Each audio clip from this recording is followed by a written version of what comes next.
T'as vu la nouvelle au sujet de Sarkozy? 5 piges et ferme en plus. Ouais, ça m'a scotché.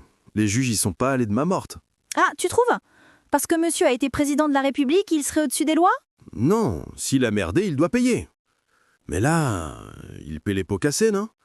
5 ans de tôle juste pour avoir laissé ses proches taper à la porte du régime libyen pour du pognon? Punir juste l'intention?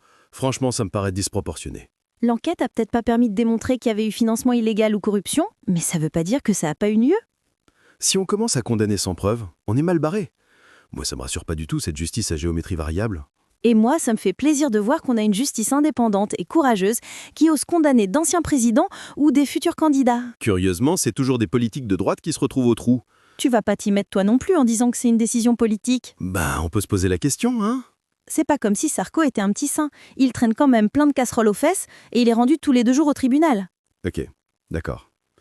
Mais le mettre derrière les barreaux, c'est quand même abusé. Pourquoi pas juste un bracelet électronique? Il y a plein de vrais délinquants qui se baladent dans les rues et qui mériteraient la cellule. Lui, c'est juste des petites magouilles financières. Un mec qui a été le président de la France quand même. Si un chef d'État fait des promesses en scred à un autre pays contre du fric, ça touche tous les Français. C'est pas des broutilles. Ouais, mais c'est pas un serial killer non plus. Peut-être, mais en tout cas, ce jugement montre que personne n'est intouchable. J'espère que ça va servir de leçon à tous les politicards et qu'ils vont se tenir à carreau.